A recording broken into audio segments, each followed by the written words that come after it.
मर्यादा पुरुषोत्तम भगवान श्री राम का जन्म कैसे हुआ और उन्होंने अपनी जिंदगी में किन किन कार्यों को अंजाम दिया, यह तो हर कोई जानता है। अब तक कई ऐसी फिल्में भी बन चुकी हैं जिसमें भगवान राम के जीवन को दिखाया गया है, लेकिन बहुत ही कम लोग इस बारे में जानते हैं कि रामायण की कहानी खत्म होने के बाद भगवान श्री राम और लक्ष्मण और उनके भाइयों का क्या हुआ। क्या भगवान श्री राम की मृत्यु हो गई, और मृत्यु हुई तो उनके अंतिम संस्कार का वर्णन कहीं पर क्यों नहीं है। और उनसे भी बड़ा सवाल यह है कि भगवान श्री राम के पुत्र लव और कुश का क्या हुआ और उनकी नगरी अयोध्या का क्या हुआ। यह ऐसे सवाल हैं जो आप सभी के मन में कभी न कभी जरूर आए होंगे, लेकिन इसके जवाब के बारे में बहुत ही कम लोग जानते हैं। और आज के इस वीडियो में हम आपको रामायण की कहानी खत्म होने के बाद की एक अनोखी कहानी बताएंगे। और आज इस वीडियो में हम आपको बताएंगे कि भगवान श्री राम के अंतिम वक्त में हनुमान जी को पाताल लोक में क्यों भेज दिया गया। तो बने रहें वीडियो के अंत तक और स्वागत है आप सभी का हमारे चैनल मिस्टीरियस थिंग्स में। दोस्तों, जब भगवान राम को लक्ष्मण और माता सीता के साथ वनवास जाना पड़ा, जहां पर लंकेश भगवान राम की पत्नी सीता का अपहरण कर लेता है, जिसके बाद भगवान राम के परम भक्त हनुमान माता सीता की खोज में लग जाते हैं। और उसके बाद भगवान राम अपनी वानर सेना को लेकर माता सीता को लंका से मुक्त कराने के लिए लंका पहुंचते हैं।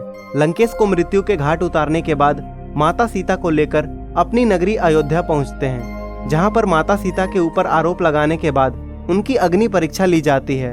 और अग्नि परीक्षा देने के बाद माता सीता धरती के भीतर समा जाती है। आपको बता दें, वाल्मीकि रामायण का पहला अध्याय मूल रामायण कहलाता है, जिसमें श्री राम के देह छोड़ने की बात कही गई है। पौराणिक कथाओं के अनुसार माता सीता के पृथ्वी में समा जाने के बाद विष्णु के 7वें अवतार यानी कि भगवान श्री राम का पृथ्वी पर काम पूरा हो गया था और उनका वक्त निकट आ चुका था, जब श्री राम को धरती लोक त्याग कर बैकुंठ की तरफ प्रस्थान करना पड़ा था। आइए अब जानते हैं कि भगवान श्री राम ने हनुमान जी को पाताल लोक क्यों भेज दिया था। दोस्तों, भगवान श्री राम इस बात को अच्छी तरह से जानते थे कि अगर उनका परम भक्त हनुमान उनके पास रहेगा तो कभी भी भगवान श्री राम को पृथ्वी लोक त्यागने के लिए मंजूरी नहीं देगा। हनुमान किसी भी कीमत पर ऐसा नहीं होने देंगे। और यही वजह थी कि भगवान श्री राम ने अपनी खोई हुई अंगूठी ढूंढने के लिए हनुमान जी को पाताल लोक भेज दिए। हनुमान जी जैसे ही श्री राम को छोड़कर पाताल लोक की तरफ निकलते हैं, इसी बीच यम भगवान राम से मिलने के लिए धरती लोक पर आते हैं। यम एक साधु बनकर भगवान राम से मिलने के लिए जाते हैं, जो भगवान राम को इस बात से अवगत कराते हैं कि पृथ्वी लोक पर उनका कार्य पूर्ण हो चुका है और अब इन्हें मानव रूप त्याग कर बैकुंठ लोक की तरफ लौटना पड़ेगा। श्री राम ने अपने छोटे भाई लक्ष्मण को आदेश दिया कि वह किसी को भी अंदर न आने दे, नहीं तो उस इंसान को मृत्यु दंड दिया जाएगा। भगवान श्री राम और यम अंदर एक दूसरे से वार्तालाप कर रहे थे। इसी बीच ऋषि दुर्वासा भी श्री राम से मिलने के लिए आ गए। दुर्वासा ऋषि अपने क्रोध के लिए बहुत प्रसिद्ध थे। लक्ष्मण ने उन्हें रोका तो दुर्वासा ऋषि गुस्से में बोले, अगर इसी क्षण उन्हें श्री रामचंद्र से मिलने नहीं दिया गया तो वह श्री राम को श्राप दे देंगे। ऐसे में अपने बड़े भाई को श्राप ना मिले, इसके लिए लक्ष्मण ने खुद की बलिदान देने के लिए सोची। लक्ष्मण खुद ही राम के पास चले गए। श्री राम इस बात को बिल्कुल नहीं समझ सके कि जो आज तक हर आज्ञा का पालन करता आया था, उसने आज आज्ञा कैसे तोड़ दिया। श्री राम अपने छोटे भाई को मृत्यु दंड तो नहीं दे सकते थे, लेकिन उनको देश निकाला का आदेश दे दिया। अपने बड़े भाई को नाराज करने के बाद लक्ष्मण खुद सरयू नदी में जाकर विलीन हो गए। आपको जानकर हैरानी होगी कि अयोध्या के सरयू नदी में जिस शेषनाग का जिक्र किया जाता है, वो शेषनाग कोई और नहीं बल्कि लक्ष्मण का ही रूप है।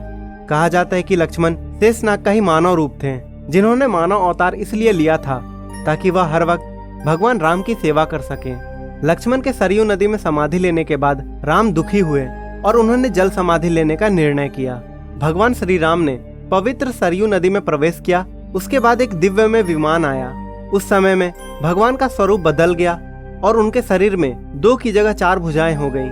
अपने वास्तविक रूप भगवान विष्णु के रूप में आने के बाद भगवान उस विमान पर बैठ गए। यह देखकर अयोध्या की प्रजा ने भगवान से कहा कि हे प्रभु, आप तो अपने परम धाम को जा रहे हैं, आपके बिना हमारी क्या दशा होगी। तब प्रभु ने अपनी प्रजा से कहा, आप सभी मेरे लिए प्रिय हो, इसलिए आप सब मेरे साथ चलें। और पूरी प्रजा के साथ भगवान श्री राम त्रेता युग के अंतिम चरण में अपने परम धाम को चले गए। इस तरह पूरी अयोध्या नगरी सरयू नदी के जल में समा गई है। अब कहानी में आगे बढ़ते हैं। भगवान श्री राम के दोनों पुत्रों की तरफ लव और कुश भगवान श्री राम के जुड़वा बेटे थे। पौराणिक कथाओं के अनुसार जब श्री राम ने मानव रूप को त्यागने का निश्चय कर भरत का राज्याभिषेक करना चाहा तो भरत नहीं माने। और दक्षिण कौशल प्रदेश में कुश और उत्तर कौशल में लौ का अभिषेक कर दिया गया। भगवान राम के काल में ही कौशल राज्य उत्तर और दक्षिण कौशल में विभाजित था। कालिदास के रघुवर चरित्र के अनुसार राम ने अपने पुत्र लौ को शरावती का और कुश को कुशावती का राज्य दिया था। शरावती को श्रावस्ती माने तो निश्चय ही लौ का राज्य उत्तर भारत में था और कुश का राज्य दक्षिण कौशल में। रघुवंशी चरित्र के अनुसार कुश को अयोध्या जाने के लिए विंध्याचल को पार करना पड़ता था। इससे भी यह सिद्ध होता है कि उनका राज्य दक्षिण कौशल में ही था।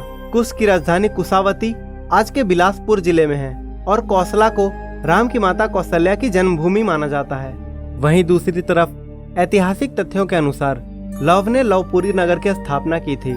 लवपुरी के बाद लोहपुरी कहा जाने लगा, जो वर्तमान में पाकिस्तान में स्थित शहर लाहौर ही है। यहाँ एक किले में लौ का एक मंदिर भी बना हुआ है।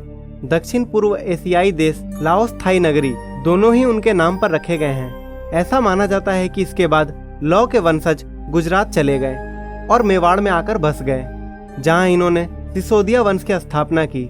शायद यही कारण है कि मेवाड़ का राज्य प्रतीक सूर्य है। साथ ही ये भी सुनने को आता है कि लौ से राघव राजपूतों का जन्म हुआ, जिनमें बड़ गुर्जर जयस और सिकरवरों का वंश चला। दूसरी शाखा सिसोदिया राजपूत वंश की थी, जिनमें बैसला और गोहिलून वंश के राजा हुए। दूसरी ओर कुश ने कुशावती नगर की स्थापना की, जो छत्तीसगढ़ राज्य के बिलासपुर जिले में है। कुश ने अपना राज्य पूरब की तरफ भी फैलाया और ऐसा माना जाता है कि थाईलैंड के राजा इसी राजवंश के वंशज हैं। शायद इन्हीं कुछ कारणों से थाईलैंड के राजा को आज भी राम की उपाधि देने की प्रथा यथावत है। साथ ही कुश से कुशवाहा यानी कछुआ राजपूत का वंश चला। इसके अलावा मौर्य सैनी सात के संप्रदाय की स्थापना कुश के वंश से ही हुई। आपको बता दें कि कुश की मृत्यु दुर्जय नामक एक असुर से युद्ध करते हुई थी। इसके अलावा ऐसा कहा जाता है कि लव और कुश में से कुश का वंश आगे बढ़ा।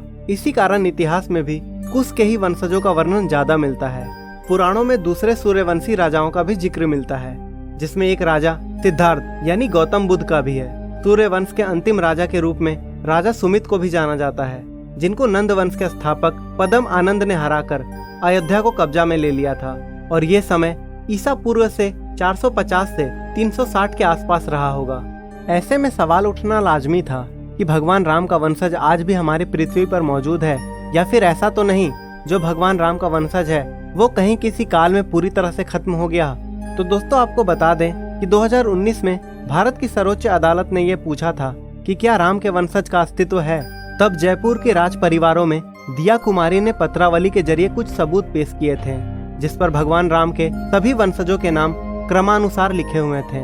भगवान राम के वंशज के रूप में 289 नंबर पे वंश जयपुर के सवाई जयसिंह का ही नाम था, और इसी क्रम में 307 वंशज के रूप में दिया कुमारी के पिता महाराजा भवानी सिंह का नाम था। उदयपुर और जयपुर घरानों की ओर से श्री राम के वंशज होने का दावा एक लंबे समय से किया जा रहा है। जयपुर की पूर्व राजकुमारी दिया कुमारी ने एक ट्वीट में कहा कि हाँ, हम भगवान राम के वंशज पूरी दुनिया में हैं और हमारा परिवार भी उनके पुत्र कुश का ही वंशज है। जयपुर की पूर्व रानी पद्मिनी देवी अपने परिवार को भगवान राम का वंशज बताया था। उन्होंने बताया था उनका परिवार भगवान राम के पुत्र कुश के परिवार से संबंध है। उन्होंने कहा जयपुर के पूर्व राजा और उनके पति भवानी सिंह कुश की 309 पीढ़ी थे। दोस्तों, प्रैक्टिकल तौर पर देखा जाए तो जो जयपुर की रानी है या फिर जयपुर की राजकुमारी ने जिन किताबों को पेश किया है वह बिल्कुल सच हो सकता है। देखा जाए तो आज के वक्त में हम अपने दादा परदादा के भाइयों के वंशज को भी ठीक तरीके से भी नहीं जानते, क्योंकि 1 से 2 पीढ़ी को क्रॉस करते ही हमारा परिवार इतना लंबा हो जाता है। इतनी अधिक लंबी लिस्ट को याद रख पाना नामुमकिन है। तो दोस्तों, कमेंट सेक्शन में जय श्री राम जरूर लिखें, और आपको जानकारी अच्छी लगी हो तो आप वीडियो को जरूर लाइक करें और हमारे मिस्टीरियस थिंग्स चैनल को अवश्य सब्सक्राइब करें।